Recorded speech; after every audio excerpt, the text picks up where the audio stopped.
Max Biaggi finally names his 5 greatest rivals. The envelope sat on a desk in Rome for 11 days before anyone opened it. Inside, a legal notice from Aprilia. The team he had carried, the mark he had defined, the manufacturer that had handed him 4 consecutive world championships. They were terminating the relationship. No press conference, no farewell race, a letter. Max Biaggi read it standing up. He didn't sit down for the rest of the afternoon. What he understood in that moment, what he would spend the next decade refusing to say out loud, was that the sport had already written the ending before he'd agreed to leave. The names on his rivalries were the footnotes. This was the actual story, and it had already been filed. Between 1994 and 2012, Max Biaggi won 2 motorcycle world championships, 6 riders' titles across 250cc and Superbike, and approximately 0 of the races that history decided to remember. That is not an accident. The sport has a gravity. It pulls narrative towards certain men. Certain names bend the archive. And what's left? The races won in silence. The titles claimed without ceremony. The rivalries decided before the media could frame them. Gets filed in the margins. 6 times he stood at the peak of a category. 6 times the story became about someone else. The question is not whether Max Biaggi was a great rider. The records make that unarguable. The question is why a man with that record spent 30 years unable to state it without the answer being contested, and why the 5 names he would finally put to his greatest rivals arrive so late. Spoken carefully, in a room with no cameras, as if he is settling something with himself as much as with the audience. There is a discipline to the way he speaks about other riders. The discipline of a man who learned, at great cost, what happens when he doesn't. Carlos Checa. The loss of easy trust. The first kind of rival is the one you misread. Carlos Checa arrived in the premier class before the culture around Biaggi had fully calcified. He was fast, technically clean, uninterested in theater. In a paddock where riders performed their hostilities for the press, Checa was almost indifferent to the performance. Biaggi, by contrast, had already developed a precision with enemies. He was careful about who he named, deliberate about when, and exact about how much disdain he was willing to make public. With Checa, none of that machinery was necessary. They raced. Checa pushed him. Biaggi pushed back. Nobody needed a press officer. What Biaggi would say, years later, was that Checa reminded him of what competition felt like before it became a contract, before every exchange carried consequence, before you had to calculate whether a compliment would be used against you. The uncomplicated rivalry, the one he would look back on and realize he hadn't recognized as rare until it was gone. What replaced it was something considerably colder. 2. Loris Capirossi. The loss of ground. That wasn't his to take. Capirossi was the first one who took something Biaggi believed was already decided. The 1998 250cc season did not end the way the standings suggested it should have ended. There were points, sequences, incidents, stewards' decisions, and the machinery of championship calculation, which does not care what you believe you deserve. Capirossi was champion. Biaggi was not. The mathematics were exact. The satisfaction was not mutual. What the result produced in Biaggi was not bitterness exactly. It was something more architectural, a reconfiguration of how he understood trust in competition, the idea that proximity, racing in the same category, at the same circuits, with the same people watching, did not make you allies in any meaningful sense, that the man closest to you in the standings was the most dangerous man on the grid. Not because he wished you harm, because the math required him to take what you needed. What Capirossi represented was the end of Biaggi's belief that results followed logic, that if you were fastest, you would be recognized as fastest, that the system rewarded what it appeared to reward.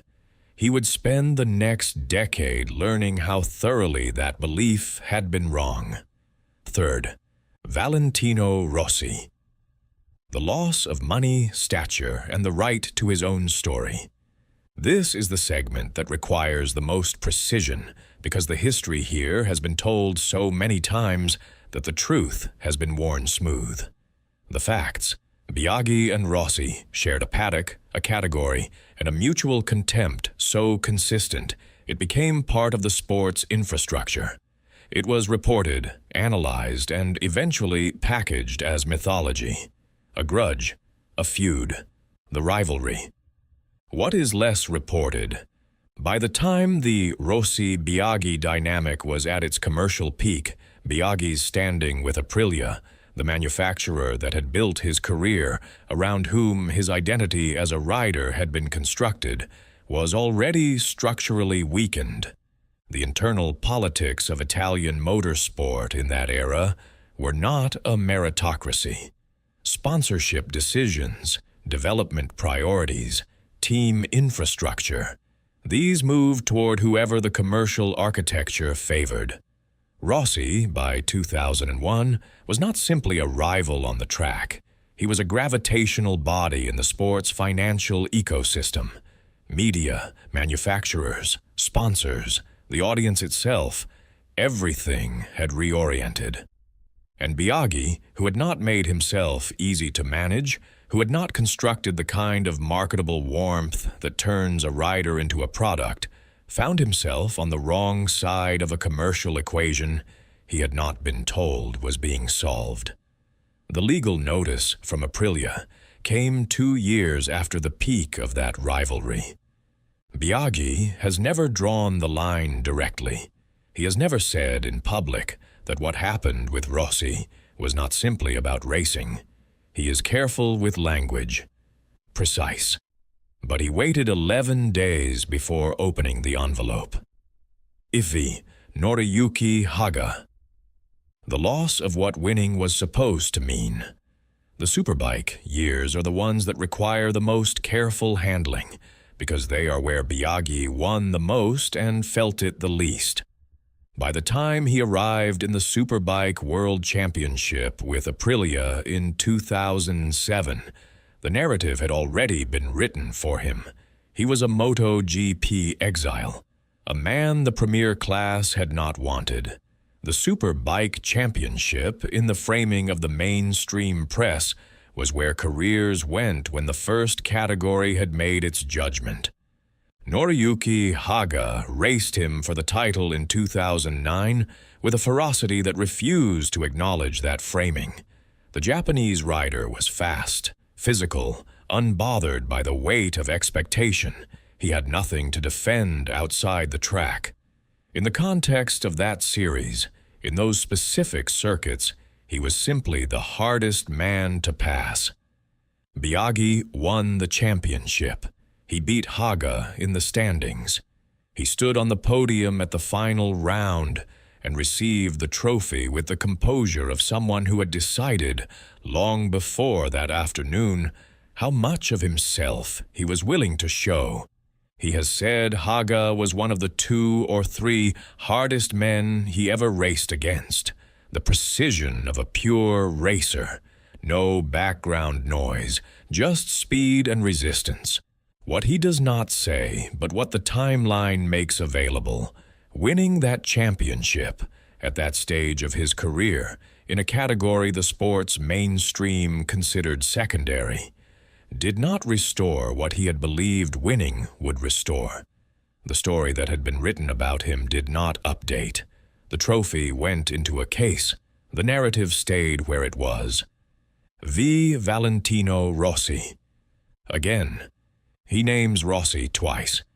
When asked to clarify, he does not. There is a version of a rivalry that functions like a mirror, where the other person's existence defines the shape of your own, where their success is legible, not as external fact, but as evidence of something in yourself that you are still working to account for, where the grudge you were given by the press, the hostility you were made to perform, the commercial dynamic that calcified around two Italian riders in a specific historical moment.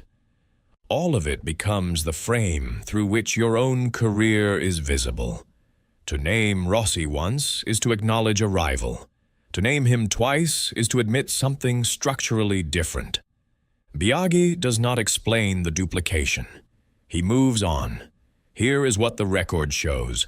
Max Biaggi won 6 world championships. He accumulated more than 100 race victories across categories. He rode until he was 40.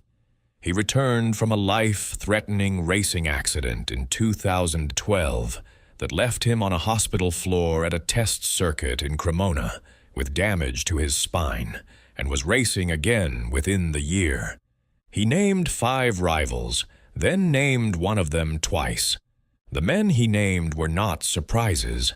Anyone who had watched that era could have compiled the list. What is meaningful is not the selection. It is the timing. The fact that it required this much distance before the names could be spoken without calculation. That a man defined by control, in the way he rode, in the way he managed rivals, in the way he withheld what the media wanted, finally let someone ask the question and answered it directly, or mostly directly. The list arrives 30 years after the first name on it, in a room where the cameras are controlled, in language that remains careful. The envelope from Aprilia was opened on a Tuesday. He has never said what he did with it.